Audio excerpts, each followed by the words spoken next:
Então, a primeira atividade é a atividade de um circuito simples, vou falar dela rapidinho, porque tivemos basicamente 98% de acerto nessa primeira atividade. Isso é ótimo, espero que todos tenham tentado realmente fazer, isso é bom. Já é um indício que você conseguiu interpretar aqui o circuito, mas também foi um circuito bem simples, só com dois resistores em paralelo. A ideia dessa atividade 1 era que você me falasse qual que era a leitura do amperímetro aqui nesse ramo direito, que eu chamei de A1, e a leitura do amperímetro nesse ramo aqui entre os resistores em paralelo. Então, basicamente, você poderia ter vários caminhos para fazer, mas o que a gente faz normalmente é calcular a resistência equivalente dos resistores que estão em paralelo. Eu deixei aqui também preparado a correção, porque eu acho que fica mais dinâmico hoje aqui, né? A gente discutir. Então, esse aqui era o circuito, dois resistores em paralelo, um de 4 ohms, um de 3 ohms. A fonte era de 12 volts. E a primeira coisa que você poderia fazer é calcular a resistência equivalente de dois resistores aqui em paralelo, que seria o produto pela soma, 4 vezes 3 sobre 4 mais 3, aí dá 12 sobre 7. Eu gostaria de observar aqui uma ideia interessante que às vezes eu comento, que funciona bastante em várias questões de física, é vocês tentarem evitar calcular a fração, o número decimal dela, porque normalmente isso aqui, às vezes é de propósito. Se eu usar a fração aqui na continuidade do exercício, a fração vai me ajudar tranquilamente a calcular sem uso de calculador, sem usar a calculadora, né? Então, o que eu quero dizer é o seguinte, em física é muito legal você manter a fração, ela às vezes pode te ajudar depois. Então, a resistência equivalente é 12 sobre 7. Eu vi que muita gente calculava direitinho lá quanto que era 12 sobre 7, mas qual que era a ideia? Usando a lei de Ohm, eu ia achar a corrente total do circuito, a corrente equivalente do circuito aqui que sai da bateria, já que eu achei a resistência equivalente, né? Então eu uso a lei de Ohm, que é corrente elétrica, é tensão, que é 12 volts, sobre a resistência equivalente. Então, quando eu jogo aqui na fórmula a resistência equivalente em fração, né? Aí depois eu multiplico ela invertida e tal, eu vejo que fica fácil de cortar ela aqui. Estou mexendo com os números aqui. Fica fácil de cortar ela depois, porque aí fica 12 vezes 7 sobre 12. Então a gente simplifica o 12, né? Na verdade, divide, dá 1 e dá 7 amperes. Então eu faço uma conta sem ficar usando calculadora ou até mesmo pegar o cantinho do papel e fazer aquelas contas lá que a Valdete adora ensinar vocês, as regrinhas de divisão. Então é sempre uma sacada boa a gente usar a fração. Só quando não tem jeito mesmo, aí você tenta fazer as contas lá. Aí a maioria achou 7 amperes, que era a corrente que sai da bateria, ok. Espero que todos estejam entendido essa parte. A corrente que sai daqui da bateria é de 7 amperes. Antes de fazer as outras contas, a gente sabe que quando a corrente chegar nesse primeiro nó, essa corrente vai se dividir inversamente proporcional às resistências. Quanto maior a resistência, menor a corrente vai passar. Mas isso não me dá o valor, né? Essa ideia ainda não me dá o valor. Então, eu vou ter que usar a lei de Ohm ainda para calcular a corrente que passa no resistor de 4 ohms. Então, eu uso a lei de Ohm, né? Tranquilo, né, gente? Agora está ficando bem tranquilo essa parte. A lei de Ohm, corrente elétrica é tensão sobre resistência. A tensão da bateria é 12 volts. Por que eu estou usando isso também? É importante para quem não pegou essa ideia. Quando eu tiver resistores que estão em paralelo com a bateria, esses resistores terão a mesma tensão. Obrigatoriamente a tensão é a mesma. Então, tanto o resistor de 4 ohms quanto o resistor de 3 ohms, eles têm 12 volts aqui de força contra a eletromotriz. Isso porque eles estão em paralelo. Então, para fazer também essa segunda parte, é importante pegar essa ideia, por isso que eu estou usando a lei de Ohm direto. Agora, se é um caso que não está em paralelo, então um circuito misto, uma coisa mais complexa, a gente não pode fazer isso não. Nesse caso aqui eu posso, uso tranquilamente a lei de Ohm, fica 12 sobre 4, que dá 3 amperes. 12 sobre 4, conta fácil, né? Então, eu acho que tem 3 amperes que sai daqui desse nó, desse primeiro nó, e vem para cá. Não perguntou, não, mas se passa 3 amperes, obviamente vai passar 4 amperes no ramo de baixo. vai passar 4 amperes aqui. O que eu gostaria também de frisar aqui, que é raciocínio de proporção, né? Às vezes ajuda demais em provas rápidas, você quer fazer a questão rápido, é o que eu comentei, né? Quanto maior a resistência, menor a corrente. Quanto menor a resistência, maior a corrente. Se você estiver fazendo uma prova fechada, essa ideia já pode te ajudar a achar a resposta de uma forma bem mais tranquila. Então aqui, basicamente nessa questão, a gente revisa bastante esse conteúdo aqui de circuito misto. Eu não coloquei nenhuma questão de força contra a eletromotriz, força eletromotriz, mas é porque eu não achei conveniente, mas é importante também. Tá, gente? Até agora tudo bem. Nessa primeira questão, 98% de acerto. Eu acho que teve ali 2% só por questões de matemática, viu? Por questões de matemática ali. O pessoal às vezes confundia um pouquinho ali, equação de primeiro grau e tal. Gente, eu coloquei aqui na hora que estava fazendo essa correção, só um adendo aqui rapidinho. Coloquei essa imagem aqui, porque esses dias eu estava olhando.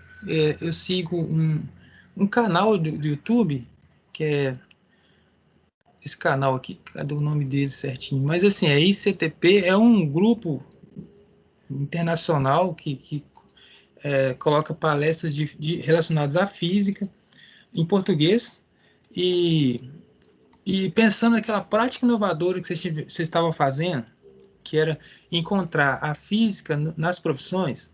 Eu achei não só essas, mas tem várias palestras muito legais aqui nesse canal que eu achei que vale a pena divulgar. Tem uma palestra aqui do tal do Ernesto Mané. Ele é físico, tá? Depois eu olhei o currículo dele. Ele é físico, ele virou diplomata, né? Ele deve ter estudado alguma coisa relacionada a relações internacionais e tal. Ele é diplomata, se não me engano, na Índia, mas eu não sei agora, eu olhei rapidão. Mas eu achei legal porque ele vai dar uma palestra, ainda tem praticamente um mês, mas dia 24 de outubro, vai falar sobre a física na diplomacia. Eu achei interessante trazer isso aqui, porque se fica arquivado aqui também, depois, se vocês tiverem a oportunidade de ver, eu achei legal, que contextualiza um pouco a importância da física em áreas assim que nem parecia, nem imaginava que poderia ter. Até que no JC não tivemos muitas profissões mais voltadas para isso. A gente teve mais a Maria Luísa falando que vai fazer história, né? O que eu estou lembrando aqui. Tem. Que mais que está voltado para essa parte? Agora eu não lembro. Mas no JC está muito voltado para medicina e exatas. Né? E tem algumas coisas assim mais voltadas para biologia também. Mas no JB teve aluno que falou em ser diplomata, inclusive. Vai estudar relações internacionais e tal. E a gente discutiu bastante isso. Então eu só queria relacionar essa parte que eu achei legal. Tá? Depois, se vocês tiverem a curiosidade lá, o canal do YouTube é só procurar ICTP. O significado tem em inglês aqui, mas não precisa de. Tá bom? Então é isso aí. E aí, tranquilo, gente? Que eu expliquei tá tranquilo, né? Eu acho que não chegou nenhuma mensagem que ainda não. Então vamos para as outras questões, que a maioria é de marcar. Deixa eu ver aqui. Toda hora eu clico no lugar errado. Tranquilo, né, cara? Bom, esse aqui também causou alguns transtornos, algumas dúvidas, principalmente porque eu pedi para justificar a sua resposta e a maioria justificou todas as questões, inclusive as erradas, muito bom. Alguns justificaram só as certas, mas deu um trabalhozinho nessa questão, né? Depois que eu fui olhar, eu costumo calcular o tempo que a gente demora a fazer as questões para não prejudicar vocês. Mas, assim, eu acho que deu certo, a maioria entregou a prova 8 horas, na hora certinha, então eu acho que não trouxe transtornos, não. Então, parabenizo a todos que justificaram cada resposta aqui. Eu acho que o que teve mais problema foi a questão dele. Nessa questão é chata, né, Nariel? Chato por causa disso, mas a gente aprende nessas chatices às vezes, né? Bom, então, a questão 2 dava a seguinte situação. Dois resistores de valores R e 2R estão associados em paralelo e mantidos sob uma diferença de potencial de V. Ok, então você imaginar um circuito parecido com o circuito da questão inicial, né? Só que não tinha número. Sobre o assunto, assinalar o que for correto, justifique sua resposta. Aí eu coloquei aqui a fórmula de potência, porque já tinha um tempão que a gente não tinha visto, e acabou que na atividade de revisão não coloquei nada de potência. Falei, acho que é válido colocar a fórmula aqui. Não estou forçando vocês a acertar, mas algumas vezes acho válido colocar a fórmula. Aí você tinha que fazer as contas usando só letras, né? Inclusive alguns colocaram números fictícios para ajudar. Isso também é uma estratégia boa, mas gasta mais tempo. Mas é uma estratégia boa se você tiver condição de fazer. A primeira questão é tranquilo, né? O valor da corrente elétrica no resistor R é o dobro da corrente elétrica no resistor 2R. Aqui é o que eu acabei de comentar, a questão de inversamente proporcional. Se o resistor é 2R, ele é duas vezes o valor do primeiro resistor, então com certeza a corrente elétrica ele vai ser menor no de 2R. E é inversamente proporcional mesmo, não tem nada a ver com o quadrado da corrente, nada. É inversamente proporcional. Resistência duas vezes maior, corrente duas vezes menor. Então, a letra A você já podia colocar V, e até com palavras justificar. Muita gente usou fórmula para justificar, ok, mas com palavras você conseguia justificar.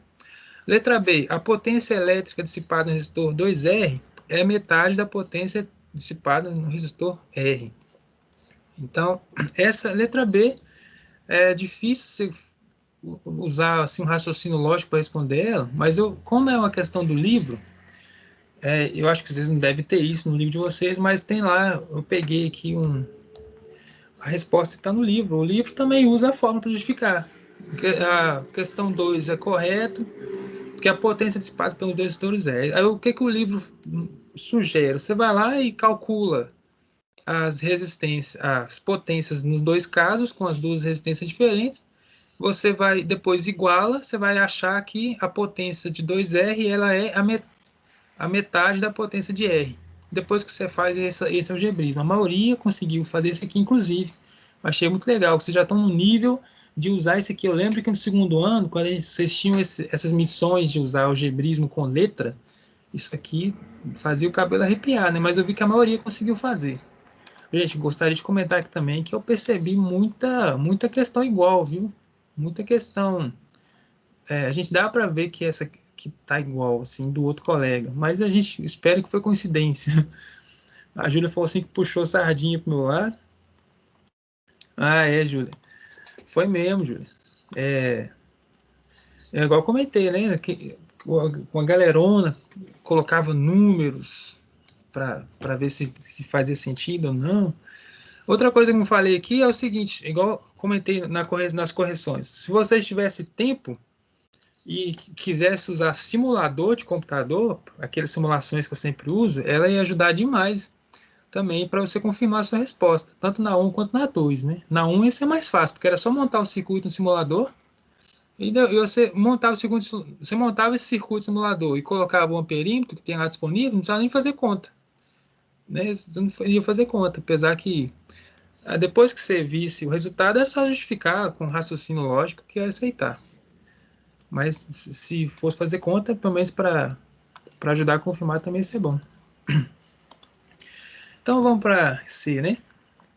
A questão C fala assim: a potência elétrica dissipada no resistor R é o quádruplo da dissipada no resistor 2R. Aí, quem fez a B de alguma forma, com número ou não, já anulava a C, porque você ia ver que a B estava certo. Então, não vou nem pensar na C aqui, né? A questão D, vamos ver aqui. A questão D deu mais problema. Toda hora vi um amarelinho falando que chegou a mensagem, mas não é não. Questão D. A soma das correntes elétricas no resistor R e 2R é igual a 2V sobre 3R. O que eu percebi nessa questão? Você poderia usar o raciocínio, você somava as correntes ali, usando letra mesmo, igual tá aqui no gabarito. Aí, quando você faz isso, você chega aqui, vai chegar na resposta seguinte, que a corrente é 3V sobre 2R. Aí eu vi que muita gente tinha feito essa conta, inclusive chegado nessa resposta 3V sobre 2R, só que marcava essa questão como verdadeira. Eu não sei se é ilusão de ótica, mas depois que você vê 3V sobre 2R, A impressão que dá é que... Deixa eu diminuir aqui. A impressão que dá é que 2V sobre 3R é a mesma coisa. Não sei se é uma ilusão de ótica aqui da resposta. Eu acho que uma questão... Não coloquei qual vestibular aqui, aqui não, mas é meio de propósito. Se você fizer as contas certinho, você vai achar 3V sobre 2R. Aí você olha aqui e você acha que é isso, que você confunde a resposta. Então, eu vi muita gente que marcou, que fez a conta certa, mas marcou como verdadeiro. E essa questão D é falsa. A questão D está falsa, porque é o contrário ali. Deixa eu clicar aqui, porque eu acho que é o problema de janela. Tá me falando toda hora que tem mensagem e não tem. Tá? Então, essa questão D é isso aí, tá, gente? Você ia somar ali, eu mostrei rápido, mas tranquilo aí. Depois é só você somar as resistências, como estão em paralelo, você soma algebricamente lá, se achar que a resistência equivalente era 2R sobre 3, e depois você usava a lei de Ohm para você calcular a corrente da soma das resistências, usando só letras. Aí você ia chegar a 3V sobre 2R. Mesma história que a gente fez na atividade 1. Associação de resistor usando a lei de Ohm. Você ia confirmar que a questão D estava errada. E acho questão chata mesmo, né, gente? Pode xingar o professor. E letra E, resistência elétrica equivalente do circuito é 2R sobre 3. Que aí, para quem fez conta na letra D, já marcava V na letra E. Tá? Então, a questão 2 tá aí. Tá? Inclusive, o gabarito do livro fala, ó, se você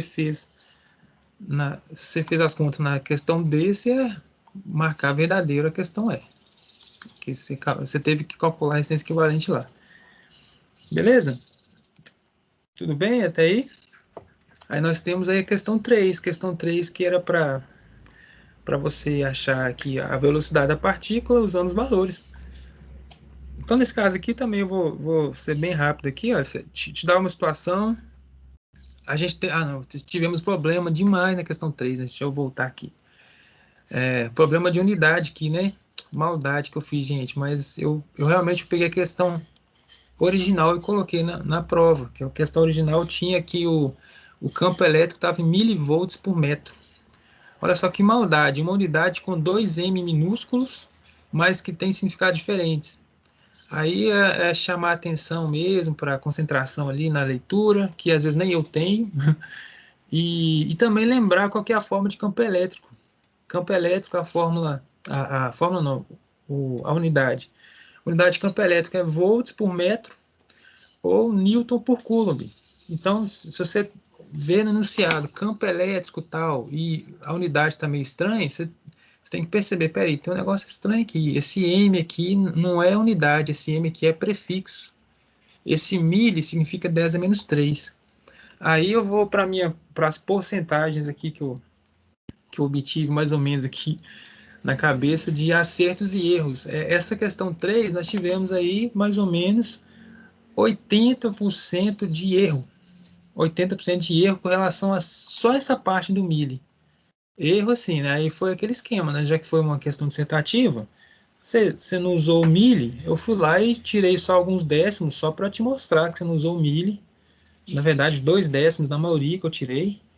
Eu devo ter tirado mais décimos nos casos mais gritantes, mas a maioria foi 2 décimos só para você enxergar. Olha, esqueceu do mili, mas todo o raciocínio estava certo, né? Você pegou as fórmulas de força, que estavam lá bacana para ajudar, e igualou e isolou a velocidade, que foi uma questão que estava lá na nossa revisão também. Então, essa questão 3 é bom para chamar a atenção a isso aí, de leitura, né? Às vezes a leitura dinâmica acaba atrapalhando um pouco. Também chamar a atenção da unidade de campo magnético, que eu às vezes não falo muito, que é o Tesla, o T maiúsculo. E também volt por metro é uma unidade de campo elétrico também não muito falada. É importante também a gente fixar isso aqui. Mas são unidades de sistema internacional também, o volts e o metro. Então, a velocidade vai ficar em metros por segundo final. Uma coisa interessante também de observar. Tá bom? Questão 3, alguma dúvida? Eu não mostrei aqui a resolução, mas a maioria fez lá. Eu já expliquei. Igualar as fórmulas de força, isolar a velocidade, substituir. Já que é milha, você tem que colocar um 10 a menos 3 nas contas, e você vai chegar a 1 vezes 10 a 4 metros por segundo, que é a resposta correta, vezes 10 a 4. Aí, como eu disse, 80% das duas salas, JC e JB, 80% colocou que a velocidade é 10 a 7. Muita gente mesmo colocou. Mas teve quem prestou atenção e fez. E eu parabenizo, tá? Eu não lembro agora quem que é não, mas eu parabenizo quem fez. Bacana? Questão 4 então. E aí, gente, a fome tá apertando já a barriguinha aí? A minha já tá. Questão 4, aproveitando, eu vou ler o enunciado, porque também é conhecimento, né? Falar aqui sobre o acelerador de partículas, que é na divisa Suíça com França. Então, eu vou falar aqui, ó.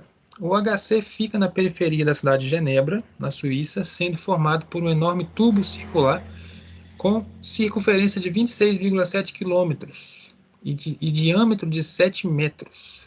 Esse diâmetro aqui é referente ali ao tubo, como se fosse um encanamento de água, né, ou de ar. Tem esses tubos aqui embaixo que são subterrâneos e eles são resfriados a temperaturas baixíssimas. Eu cheguei a comentar isso com vocês quando a gente estudou as, as escalas de temperatura, né? Que é o Kelvin, próximo de zero absoluto, por exemplo, são as temperaturas aqui desses tubos. Eles conseguem resfriar isso aqui a temperaturas bem próximas de zero. Isso facilita demais nas experiências lá. 26 quilômetros de circunferência, né? De perímetro.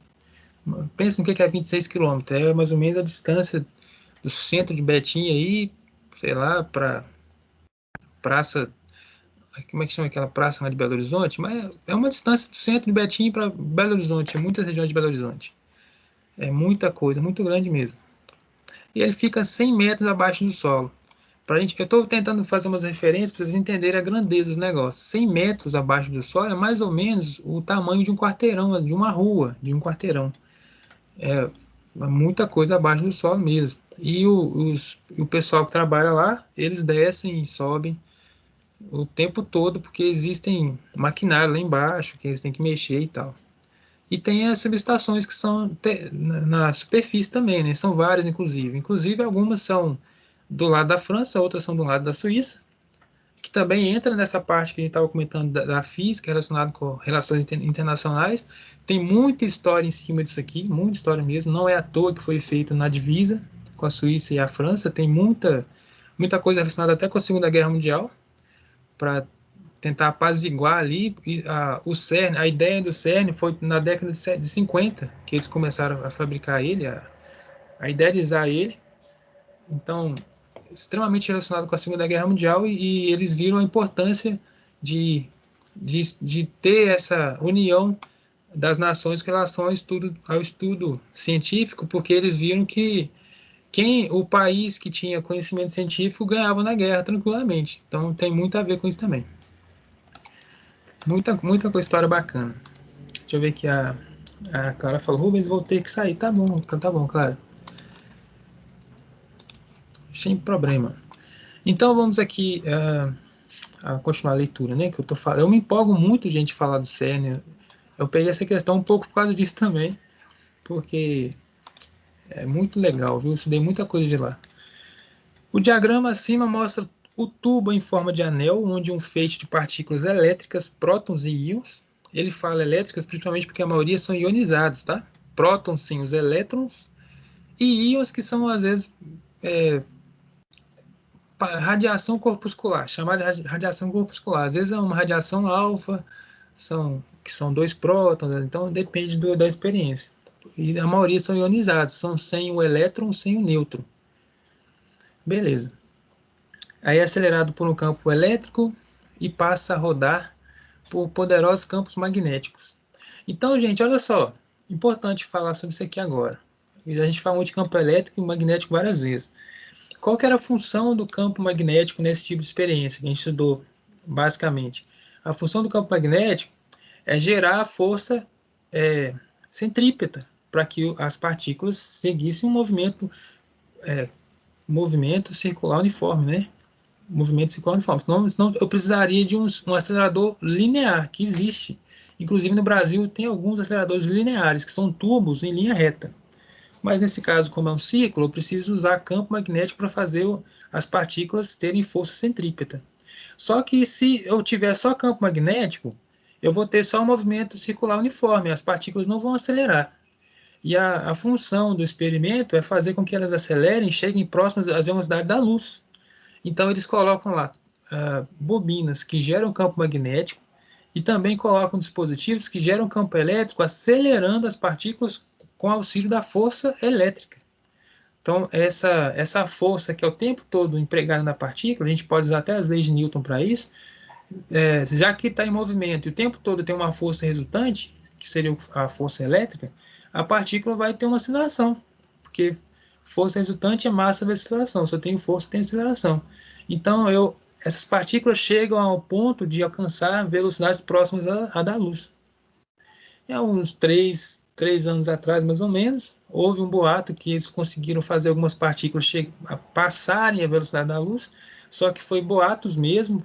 O mundo inteiro ficou de queixo caído, principalmente para quem da comunidade científica, porque isso não poderia acontecer de acordo com as leis de Einstein, porque o Einstein disse que nada no mundo consegue ultrapassar a velocidade da luz, e eles, numa experiência, conseguiram chegar a uma velocidade, de acordo com os números, maior que a da luz. Só que depois de muito tempo, o pessoal foi pesquisar, eles viram que, na verdade, foi uma falha técnica de alguns fios que tinham lá. Eu não sei explicar o que aconteceu, mas foi uma falha técnica de resultado que trouxe essa velocidade maior que a da luz. Na verdade, não aconteceu. Então, até hoje, ninguém conseguiu fazer nada alcançar a velocidade maior que a da luz, mesmo com a aceleração constante que acontece lá.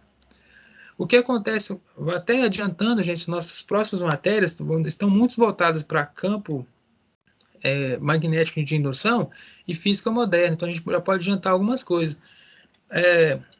Aí eu te falo, olha, lá no experimento do CERN, mesmo que a força elétrica seja constante o tempo todo e resultante o tempo todo, há um momento em que a partícula para de acelerar. Aí você vai contra as leis de Newton. Porque a Newton fala, se houver força resultante sobre uma partícula em movimento, eu vou ter um movimento acelerado. Ok? Mas por que as partículas param de acelerar quando chegam próximo às velocidades da luz?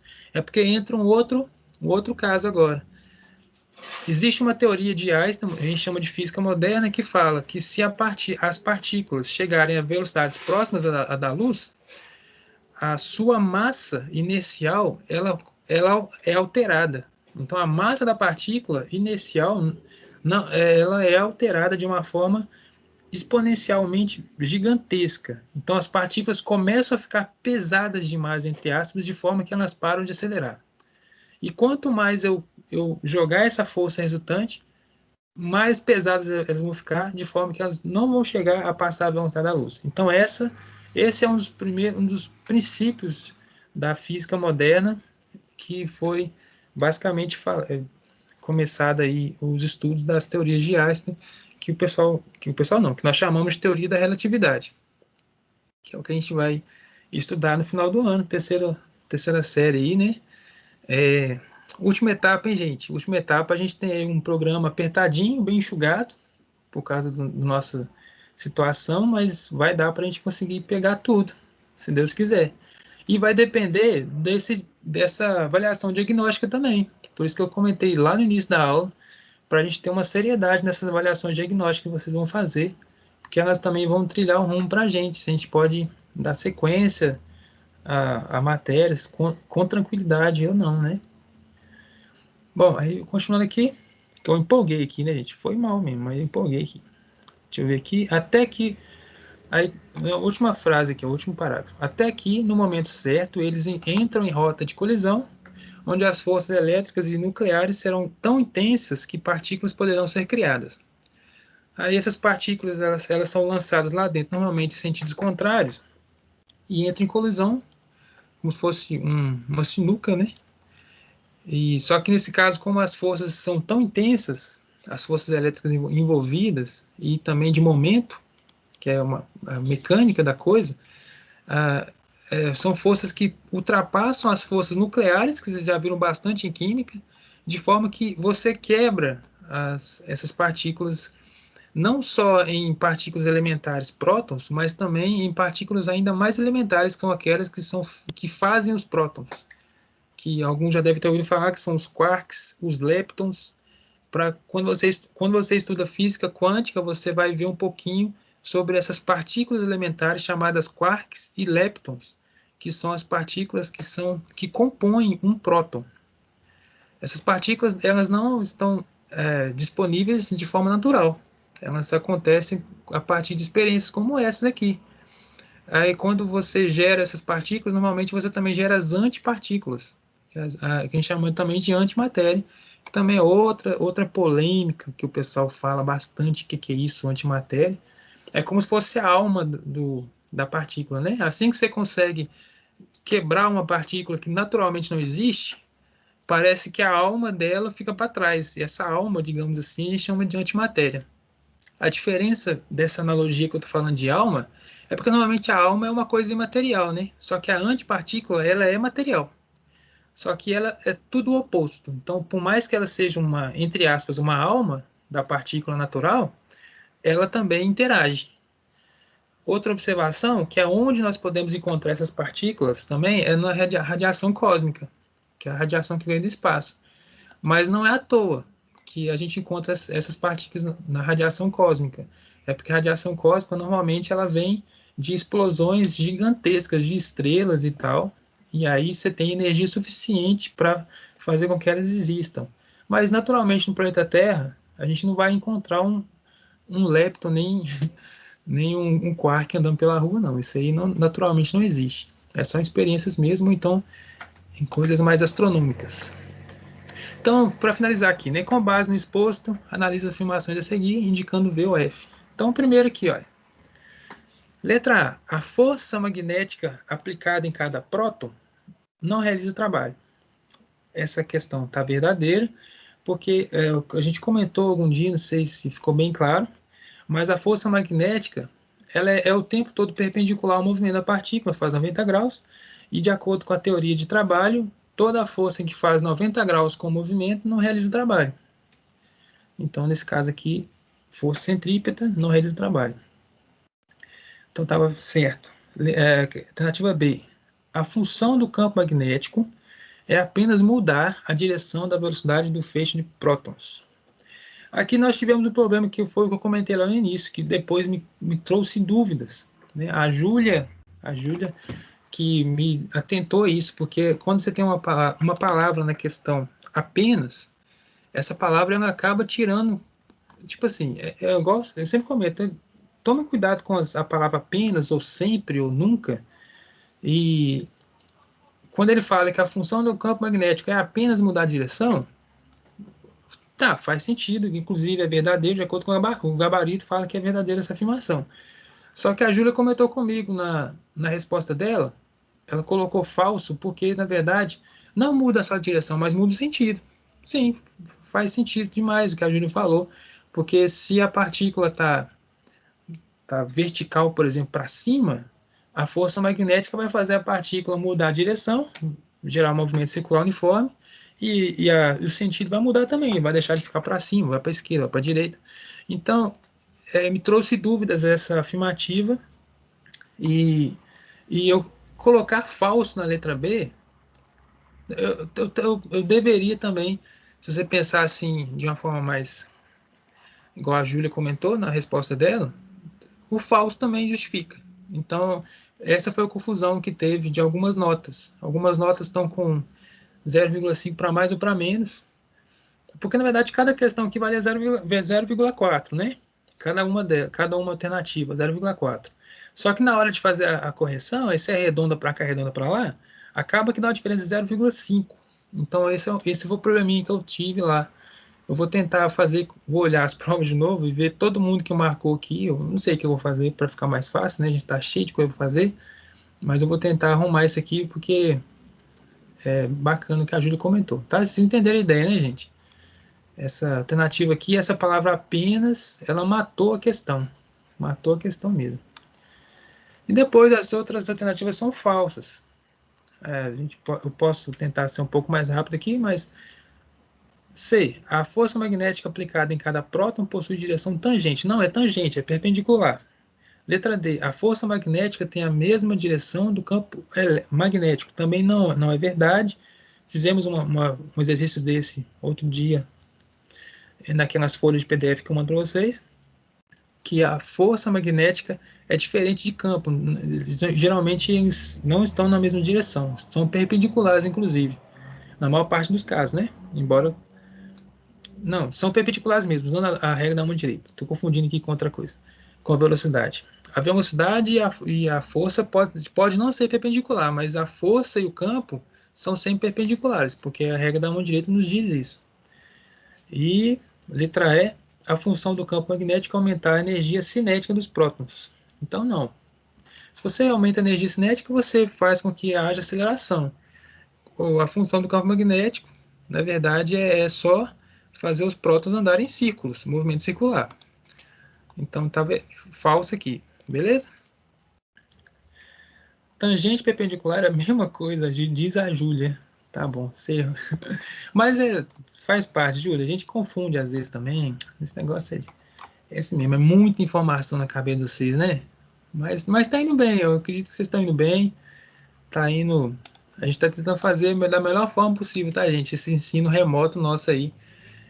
Eu queria até dizer a vocês que você já deve ter ouvido falar de algum professor. Tradicionalmente, é engraçado isso, né? Mas tradicionalmente no ensino presencial, a quantidade de conteúdo é maior. A gente está resumindo bastante algumas coisas, a gente está passando muito rápido algumas coisas, o que não acontecia no presencial. Mas sabe por quê? No presencial, além dos horários, né? Que a gente. Vocês estão vendo que já tem o quê? 7 meses que a gente não tem aula de física à tarde na terça-feira. E normalmente a gente tem aula de física à tarde na terça-feira. Vocês estão perdendo algumas aulas que no presencial teria. Mas seriam aulas, por exemplo, de fazer atividade do livro. Na verdade, seriam aulas que vocês vocês estão fazendo em casa, estudando, quando vocês pegam no contraturno, no livro para estudar. Então, assim, de certa forma, vocês estão fazendo em casa. Quem faz, né? O problema é quem não faz, né? O problema é quem não está fazendo. Então, a gente meio que espera que vocês estejam realmente estudando em casa. Mas no presencial, eu acho que o conteúdo ele é maior ainda, hein? Mas é outra história, né? Tá bom? Algum comentário, gente? Alguma dúvida? Não? Eu tentei explicar direitinho aqui a prova. Espero que vocês estejam entendido aí. Qualquer coisa, vocês podem mandar mensagem se não gostou de alguma correção, uma coisa assim. Tá de boa então, Júlio? Então tá bom. Então, beleza, Júlio. Mais uma vez, parabenizo você. Acabei de comentar aqui, porque seu comentário abriu minha mente. Eu fui cego no gabarito, mas faz muito sentido aquele comentário que você falou lá. Um problema de português na questão. E se eu fosse editor daquela questão, tiraria a palavra apenas. Mas mesmo assim, é uma questão maldosa, passível de recurso. Eu sempre gosto de falar nisso, porque tem muito colega meu que adora abrir recurso em concurso, né? Eles fazem o concurso e ficam 2 horas procurando a palavra para abrir recurso. Mas faz parte. Então, beleza, gente. Tudo de bom para vocês. Bom almoço, ótima tarde. Ótima aula da tarde, né? E tamo junto, tá? Fique com Deus. Até.